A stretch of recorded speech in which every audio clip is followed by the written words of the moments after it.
नमस्कार। हम आज एक सेटअप की बात करेंगे जो निफ्टी में लगा सकते हैं और जो कि प्रॉफिटेबल है, जो कमाता है। और फिर उसके अगले किसी वीडियो में हम उसकी और डिटेल्स करेंगे। सेटअप क्या है? निफ्टी में मूविंग एवरेज को का उपयोग करके ट्रेड्स लेना। ये स्विंग ट्रेडिंग का सेटअप है। स्विंग ट्रेडिंग आपको मैंने पहले भी कहा था। स्विंग ट्रेडिंग मीन्स कि हम पोजीशंस कैरी करते हैं 1 या 2 या 3 दिन, जितने दिन वो सेटअप चलेगा उतने दिन, यानी ओवरनाइट पोजीशंस हम रखते हैं, इंट्राडे नहीं है। तो ये सेटअप मूविंग एवरेज का है और ये मैंने मल्टी चार्ट्स जो एक सॉफ्टवेयर में यूज़ करता हूँ उसमें लगा के देखा है। मल्टी चार्ट्स में कुछ स्ट्रैटेजीज डिफ़ॉल्ट में वो बना के देते हैं, मैंने सॉफ्टवेयर के साथ ही।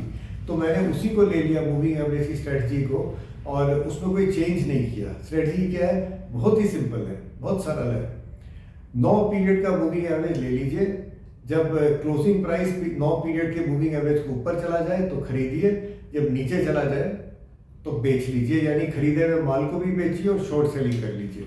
इससे सरल कोई सिस्टम स्ट्रेटजी हो नहीं सकती है। हम सरल स्ट्रेटजी की ही बात कर रहे हैं अभी। 9 पीरियड कहाँ से आया? 9 पीरियड वो डिफॉल्ट उन्होंने मल्टी चार्ट्स ने उस स्ट्रेटजी में दे रखा था। हम उसको बदल सकते थे, उसको 2 कर सकते थे, 6 कर सकते थे, 12 कर सकते थे, 20 कर सकते थे, टेस्ट कर सकते थे, ऑप्टिमाइज कर सकते थे कौन सी मूविंग एवरेज वैल्यू ठीक है। पर वो सब करने में और दूसरे झंझट होते हैं, प्रोग्रामिंग के नहीं। वो मूविंग एवरेज कई बार कर्व फिटेड हो जाती है। तो हमने कुछ नहीं किया, जो 9 पीरियड का मूविंग एवरेज हमको मल्टी चार्ट्स ने अपने सॉफ्टवेयर में दिया था वही काम में ले लिया। अब इसकी कहानी क्या है? हमने 60 मिनट का चार्ट लिया निफ्टी का और उसमें 9 पीरियड का मूविंग एवरेज का स्ट्रेटजी लगाई। जब मूविंग एवरेज से ऊपर क्लोजिंग प्राइस चली जाती है तो हमने बाइंग कर ली, जब क्लोजिंग प्राइस 9 पीरियड से नीचे चली जाती है तो हमने सेलिंग कर ली। और ये सिंपल मूविंग एवरेज है, कोई सोफिस्टिकेटेड मूविंग एवरेज नहीं है, जीरो लैग नहीं है, एक्सपोनेंशियल नहीं है, वेटेड नहीं है, कुछ नहीं है। परफॉर्मेंस क्या होता है? बहुत ही बढ़िया परफॉर्मेंस है इस सिंपल मूविंग एवरेज स्ट्रेटजी का। अगर हम 2020 1 जनवरी से आज तक का लेते हैं, 2020 2021 और अब 8 महीने चले गए, 2 वर्ष और 8 महीने के परफॉर्मेंस इसका निफ्टी पर करीब करीब 15,000 पॉइंट की कमाई है। 15,000 पॉइंट बहुत होते हैं, वो तो लगभग निफ्टी की वैल्यू ही आ गई। और ट्रेड तो मार्जिन पर होता है। अगर हम इसको निफ्टी फ्यूचर्स पर लेते हैं तो मैं आपको एक बात बताऊं कि निफ्टी फ्यूचर्स और निफ्टी में परफॉर्मेंस में हमेशा फर्क आता है। निफ्टी फ्यूचर्स का परफॉर्मेंस दबा हुआ होता है, हो सकता है वो ज़्यादा रियलिस्टिक भी सही भी हो। निफ्टी फ्यूचर्स में 1 तारीख 2020 से अब तक 11,500 अंकों की पॉइंट्स की कमाई है, वो भी काफ़ी है। अब प्रश्न ये आता है कि हो सकता है मैंने 1 तारीख 2020 ऐसे रैंडमली ले लिया क्योंकि उसके तुरंत बाद कोविड शुरू हुआ था, इसलिए उस दिन को ले लिया। हो सकता है पीछे के सालों में ये नहीं कमाता हो, तो हमने इसके ना डेट बदल के 1 तारीख जनवरी 2015 से देख लिया इसको। तो 1 तारीख 2015 से निफ्टी 25,000 पॉइंट कमाता है, यानी कि 2015 से 2019 तक वो 10,000 पॉइंट फिर भी कमाता है और उसके बाद 15,000 कमाता है।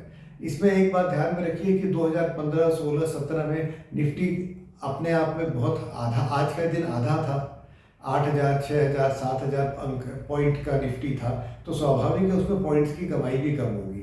इसी तरह से निफ्टी फ्यूचर्स भी हम 2015 से लेते हैं तो वहाँ से वो करीब 19,000 पॉइंट कमाता है और अभी 11.5 कमा रहा था।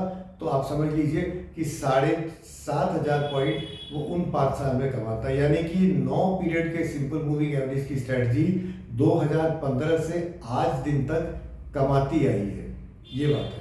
अब ये अपने आप में है ना, ये ट्रेडेबल इसलिए नहीं होती क्योंकि मूविंग एवरेजेस बहुत चौपी होते हैं। साइडवेज मार्केट में वो धक्का देना शुरू करते हैं, बाई सेल। इन सिस्टम्स, जो सिस्टम मैं आपको बता रहा हूँ सेटअप, इसमें भी 14 लॉसेस कॉन्सिक्यूटिवली आए हैं, यानी 14 ट्रेड ऐसे आए जिसमें नुकसान लग रहा था, फिर कमाई हुई है। कमाई का अंक भी मैंने बताया। दूसरा, इसमें कॉस्ट नहीं है, मैंने कॉस्ट शामिल नहीं किए हैं। नॉट ओनली ब्रोकरेज कॉस्ट लगते हैं जो कि आजकल समझिए न के बराबर है, पर सेबी के टैक्स, टर्नओवर टैक्स के, वो सब तो लगता ही है ना, वो कॉस्ट इसमें नहीं है। वो इसलिए नहीं है कि मैं आपसे केवल एक कॉन्सेप्ट शेयर कर रहा था, साझा कर रहा था, कोई आपको स्ट्रेटजी नहीं बता रहा था। आप ध्यान में करें कि ना ये बाइंग और सेलिंग का कोई एडवाइस है आपके लिए, ना ही ये एडवाइस आगे लागू होता है, क्योंकि मैं केवल पास्ट की बात कर रहा हूँ, भविष्य की बात कर ही नहीं रहा हूँ। फिर भी इस स्ट्रेटजी को लेकर अगर आप इसमें अपने थोड़ा सा कॉन्टेक्स्ट जोड़े, भाई अभी ट्रेडिंग रेंज में मार्केट जा रहा है, हम ट्रेड नहीं करेंगे, अभी लॉन्ग साइड का मार्केट है, हम शॉर्ट नहीं करेंगे, तो ये स्ट्रेटजी बहुत इम्प्रूव कर सकती है। तो इस तरह के सिंपल आइडियाज लेकर आप अपना कॉन्टेक्स्ट जोड़कर एक पूरा ट्रेडिंग सेटअप बना सकते हैं। हम अगले किसी वीडियो में इसके परफॉर्मेंस रिपोर्ट्स, इसके इक्विटी चार्ट, इसके सिग्नल्स सब कुछ देखेंगे। और इस वीडियो को देखने के लिए बहुत बहुत धन्यवाद। आप ये समझिए कि आपके कमेंट्स मुझे बहुत उत्साहित करते हैं, कमेंट्स देते जाइए। जय हिंद।